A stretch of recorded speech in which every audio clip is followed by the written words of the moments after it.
et bienvenue sur Cabellico. Cette vidéo, comme le titre vous l'indiquait, c'est en gros si c'était à refaire, en gros toutes les erreurs que j'ai faites et comment je ferais les choses différemment si je devais recommencer ce chantier. Et donc je vais commencer par déjà vous montrer ce que j'ai déjà dû refaire. Voilà, allez c'est parti. Les grandes poutres qui donc sont le cadre principal de la maison. Voilà, donc les grandes poutres qui sont ici en bas là. Très vite en fait, ça commençait à prendre, quand il pleuvait, j'avais lu en fait, donc la mêlée collée n'aime pas trop rester à la pluie. Et donc quand il pleuvait, ça alors ici, tac, ça descendait là comme ça, hop, puis ça remontait, ça allait même jusqu'à imbiber ces petites poutres là. Donc très très vite, une fois qu'on a été dans la maison, j'ai fait ce fameux bardage là. Donc je vais vous montrer les photos un peu. Voilà, tout simplement, j'ai remis des lithos, j'ai glissé un pare-pluie et un petit bardage comme ça avec les bardeaux du toit qui me restaient. Donc j'ai fait le tour entier de la maison, même devant sur la terrasse. Voilà, ça a été fait partout.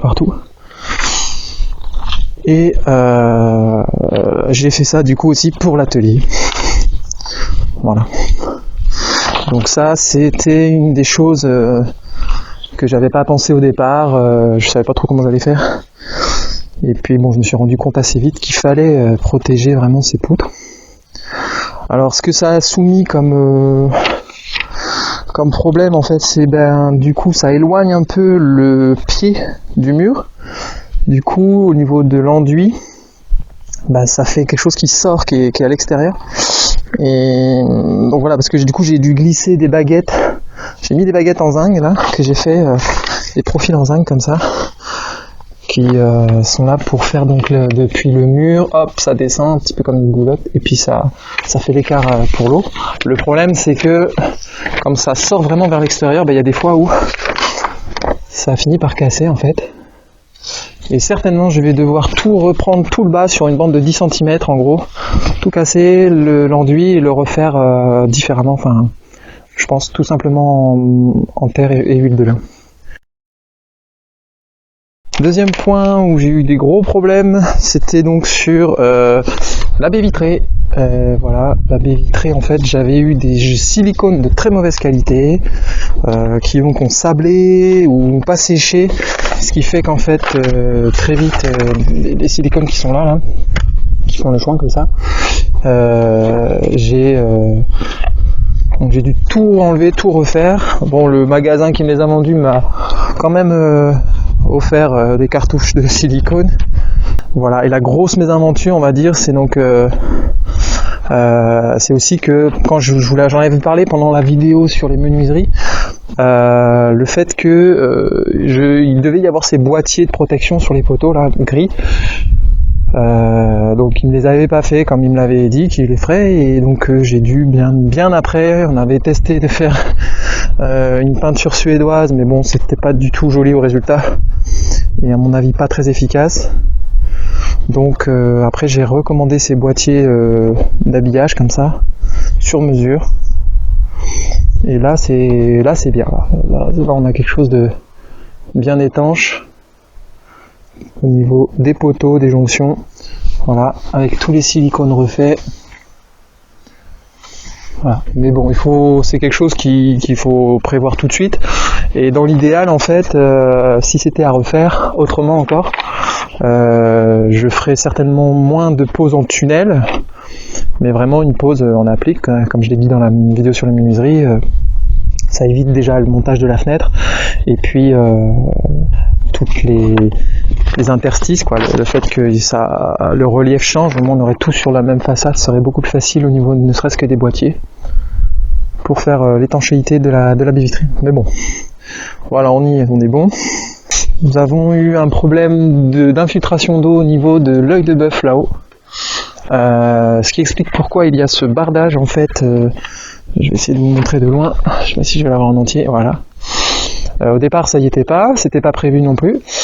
C'est simplement que c'est pareil, j'avais vu avec la personne qui m'a vendu les fenêtres Il m'a dit oui, on fera des habillages, on verra comment on pourra habiller tout ça pour faire une étanchéité. Et en fait, une fois vendu, je ne l'ai plus jamais revu. Et donc, au bout de, je sais plus, un an et demi peut-être, une fois j'étais dans la chambre là-haut et je regardais par la fenêtre et j'ai vu des champignons en fait pousser l'enduit par le dessous. Donc j'ai refait carrément, j'ai tout sorti, tout défait. C'était complètement moisi à l'intérieur. J'ai tout fait sécher, j'ai tout refait l'enduit. C'était en hiver en plus, mais heureusement il avait fait beau, un peu comme aujourd'hui. Et voilà. Et donc du coup, je me suis dit pour pas que ça recommence, je mets un bardage et j'ai installé des cornières. Alors pour œil de bœuf spécial, c'est sur fenêtreronde.fr, quelque chose comme ça. Ils font des espèces de cornières comme ça c'est du plastique, hein, on dirait que c'est de la tôle, mais ça n'en est pas. Voilà, donc ça protège. Un peu comme ça. J'ai récupéré un bout de tôle de devant des boîtiers de la terrasse pour faire l'extérieur, là, le trou. Voilà. Et en bas, c'était plus compliqué, je voulais pas faire le bardage sur toute la hauteur, donc j'ai fait que la moitié de l'œil de bœuf. Mais voilà, l'idée c'est vraiment d'écarter l'eau pour pas qu'elle puisse rentrer dans la paille, quoi. Donc finalement tout ce que j'ai refait déjà, c'est toujours lié à l'eau. C'est quelque chose que j'avais pas trop anticipé au moment des plans, tout ce qui était gestion de l'eau, l'évacuation de l'eau, etc. Et c'est vrai que c'est quelque chose de très important, extrêmement important.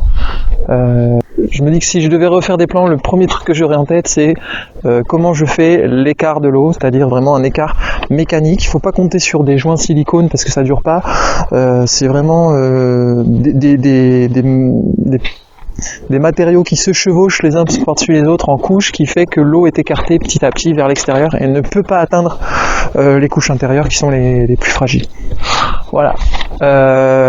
Donc si c'était à refaire, déjà à propos de l'eau, si je faisais différemment, en dépassement de toiture ici sur la baie vitrée, je voulais pas perdre en comment on appelle ça, en vision, en champ de vision dans la salle. Mais en fait j'aurais pu très bien dépasser un petit peu, vous voyez le toit, le faire dépasser un poil ici sur 50, même 60 cm, on n'aurait pas perdu en champ de vision. Et alors par contre on n'aurait eu aucun problème pendant le chantier parce qu'il y avait eu de l'eau qui était quand même rentrée pendant que c'était pas encore fini. Et puis voilà, l'écart aurait été bien plus franc et donc aucun souci pour pas que les poutres qui sont finalement porteuses, les sablières, soient un jour peut-être que l'eau arrive à passer. Donc un dépassement de la toiture de ce côté-là, c'est évident. Le fait qu'il y ait en fait un bardage supplémentaire par-dessus les lamellés collés, au moment de la pose du plancher, moi j'avais fait sortir vraiment le scotch en fait qui vient faire les liens. J'ai fait un tout petit scotch, le plus petit possible, enfin presque le plus petit possible pour qu'on le voit le moins possible, pour que il soit pas qu'il soit recouvert par le fameux. Au début j'avais juste mis un petit bardeau en haut, il n'y avait pas tout le bardage, il y avait juste un bardeau en long et ça cachait le scotch. Et en fait bon, sachant que maintenant il y a tout ça qui vient par-dessus, j'aurais fait quelque chose de beaucoup plus large, c'est-à-dire que le pare-vapeur, etc., je l'aurais fait vraiment carrément dépasser sur la lamellée collée sur 10-20 cm s'il faut, vraiment bien envelopper en fait la dalle de plancher. Voilà. Peut-être au niveau du sol, pour éviter que si un jour, je sais pas, il y a une dégât des eaux, une fuite, un tuyau qui pète ou quoi, pour pas que l'eau puisse rentrer dans la dalle, peut-être faire une chape en fait au-dessus de la dalle bois, une petite chape légère, une chape mais étanche, je sais pas, un film, quelque chose qui permettrait d'empêcher, parce que là j'ai que le pare-vapeur finalement, on a paille, pare-vapeur, OSB, c'est des choses qui, si l'eau arrive à pénétrer, réussira finalement à rentrer vraiment peut-être en dessous, et donc du coup l'idée ce serait de peut-être mettre une chape un peu étanche, quoi. Voilà. À l'extérieur, donc pour éviter cette histoire de bas de mur qui se casse, tout simplement en fait, je l'avais vu sur un blog, et j'ai pas retenu le truc, je l'ai pas noté. Il faut vraiment, si vous faites des enduits terre, des murs en terre, que le mur en fait soit vraiment à l'extérieur de ce qu'il y a en dessous, c'est-à-dire vraiment l'eau va être sur l'extérieur et faire un bourrelet comme ça qui revient. Donc en imaginant voilà que le mur en fait est un peu à l'extérieur et vient revenir comme ça, remonte pour que l'eau vraiment soit évacuée quoi. Il faut surtout pas que le mur soit en retrait par rapport à quelque chose d'autre en fait. Il faut vraiment qu'il soit dépassant. Ah oui, la porte d'entrée, j'ai dit que si c'était à refaire, je ferais un vrai sas. C'est-à-dire vraiment quelque chose, voilà, où, bon là c'est pas chauffé, c'est pas une pièce chauffée l'entrée. C'est un petit peu à l'écart derrière. Et surtout en fait, si vous voulez, pour la température, mais aussi pour l'eau, c'est-à-dire que hop, dès qu'on ouvre la porte ici, s'il pleut dehors, eh ben il pleut dedans quoi. Donc évidemment, ce qu'on pourrait faire, c'est mettre un petit toit à l'extérieur, mais je vous avoue que c'est pas si simple d'installer une marquise sur un truc comme ça. Je vais y arriver, je pense. J'ai fait déjà quelques modélisations, je pense que je vais le faire. Protéger un peu tout le palier ici. Mais l'idéal quand même, c'est d'avoir une porte qui soit à l'abri. Voilà. Un autre point de détail à l'intérieur, c'est au niveau du parquet. Voilà. Vous voyez ici qu'on a le même parquet partout dans la réserve. On a le même parquet qui continue comme ça dans toute la pièce. Et bien sûr, c'est marqué sur les notices, il ne faut pas faire un parquet si grand. Il faut faire des zones maximum d'une certaine surface et puis prévoir des joints de dilatation. Donc moi, je l'ai fait sur les extérieurs, j'ai laissé un peu de place à l'extérieur, mais c'est pas suffisant. Donc quand l'humidité monte très très fort, on a eu cet été, il y a un été très humide où l'eau est montée presque à 100%. Le parquet a commencé à gondoler un peu à tous les extérieurs quoi. Donc plutôt faire des zones de parquet avec des joints, des séparations de zones. Voilà.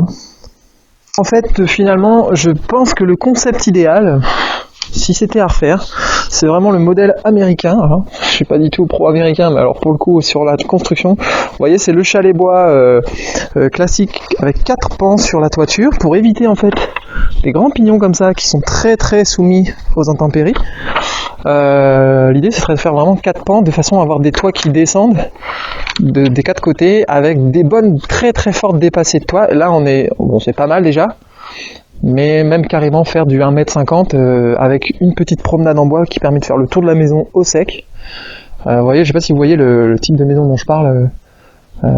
Et à ce moment-là, oui, alors là, moi je dis ça, c'est pour surtout si on a des murs en terre, paille, il faut vraiment qu'ils soient protégés quoi. L'idéal c'est ça évite aussi que la teinte elle varie, parce que le fait d'être soumis à l'eau, au soleil, etc. Ça change, ça finit par pâlir, etc. Il faudra le refaire à un moment donné, alors que si c'est complètement protégé par des promenades, entre guillemets, il n'y aurait pas ce problème et je pense que ça durerait encore bien plus longtemps. Donc moi, c'est mon avis, c'est que le modèle idéal, c'est le carré 4 pans avec la promenade sur tout le tour, quoi, tout protégé à l'abri. À l'intérieur, on a au niveau des enduits. Vous voyez, voilà, un très bon exemple. Le mur se termine ici, en bas, donc un peu en bourrelet, comme je vous disais, qu'il faut faire à l'extérieur. Hein, c'est bien. Mais ça, j'aurais dû le faire à l'extérieur, pas à l'intérieur. À l'intérieur, l'idéal, c'est de vraiment mettre le bois qui est en dessous, la lisse basse, vraiment à l'épaisseur du mur, que ça finisse par un bout de bois. Un peu comme ici. Alors là, c'est différent, c'est pas un mur en paille, c'était de l'OSB, mais vous voyez, c'est en bois. Ça termine super bien. Voilà. Et donc surtout, en fait, ce qu'on peut, c'est balayer sans problème, mettre un coup d'aspirateur, ça va pas tout casser, parce que sinon on se retrouve avec des bas de mur un peu cassés, comme par exemple ici. Vous voyez, il n'y a rien pour protéger, et ça finit par abîmer l'enduit. La même chose dans avec. Voilà. Et ici là, voilà. Et plus doucement. Voilà, parce que là ça se dégomme au fur et à mesure. C'est juste parce que voilà, le bois n'est pas assez à l'extérieur. Donc le mur en terre se casse en fait par petits endroits comme ça.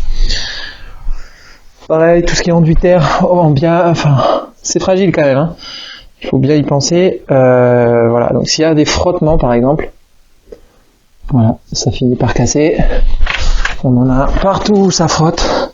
Vous voyez le couvercle de la poubelle, dès qu'on enlève, ça frotte. Et puis donc bien sûr si vous avez des enfants, encore à plus forte raison, parce qu'ils font pas du tout attention. Et donc par exemple, ce genre de choses, voilà, où ils passent les doigts, puis après ils viennent presque le faire exprès de le faire tomber. Bon, il est un peu faible ici, hein, mais bon, tout ce qui est endroit un petit peu fragile, on va dire les passages de porte, etc. Faut quand même prévoir peut-être des poteaux en bois comme je l'ai fait. Voilà, passage de porte, poteau en bois. Nickel, aucun problème. Même avec les enfants. Voilà. L'œil de bœuf ici est complètement défoncé. Voilà, même carrément cassé ici. Et les bas de mur, quoi. Donc là, on est dans la chambre des enfants, donc forcément, si on va dans la chambre des parents, le bœuf est un peu en meilleur état quand même. Vous voyez, ça va pas bouger. Donc ça c'est génial, ça fait un bon courant d'air. Nous on dort tout le temps la fenêtre ouverte, mais en fait il faudrait carrément pouvoir ouvrir tout d'un côté à l'autre, parce que de l'autre côté là-bas ça s'ouvre pas, et donc comme ça s'ouvre pas, il n'y a pas de courant d'air, donc ça c'est pas top. Même chose pour la réserve, il n'y a pas de ventilation possible si ce n'est en ouvrant cette porte et celle qui est juste là, mais donc du coup en été s'il fait chaud, on peut pas ventiler. Donc les choses à bien penser en fait au moment des plans, c'est l'écart à l'eau, surtout la ventilation, le fait de pouvoir faire des courants d'air, c'est surtout pour la gestion des chaleurs, c'est-à-dire qu'en été s'il fait très chaud, ça permet de vraiment pouvoir faire s'échapper la chaleur, au moins la nuit, parce que la nuit ça descend. Malheureusement le fait de ne pas pouvoir faire du courant d'air, on ne peut pas faire partir l'air chaud qui est là, qui est stocké en fait, qui n'arrive pas à s'échapper. Donc une ventilation, nous on l'avait pensé en fait entre la baie vitrée et le toit, donc ça fonctionne. Dans la salle principale on arrive très très bien à descendre, par contre sur la réserve c'est plus compliqué. Idem pour le local technique, il n'y a qu'une seule porte, donc très difficile de ventiler, quoi. Donc pensez écart pour l'eau et les ventilations, et puis après donc tout ce qui est enduit, etc. Le tas de lacte pour tous les endroits un petit peu sensibles. Éviter les badigeons tout simples, à moins d'être sans enfants, sans animaux, sans rien, où ça pourra rester propre et bien, mais préférez-le quand même. Enfin, moi je le préférerais, si c'était à refaire, plutôt dans les parties hautes, et puis dans les parties basses, soit prévoir des tas de lacte, soit carrément prévoir des bardages, comme on a fait dans la pièce en haut, là-haut. Donc, si je devais refaire cette maison, voilà, vous savez tout ce que je ferais différemment et ce que j'ai déjà dû refaire. Allez, ciao!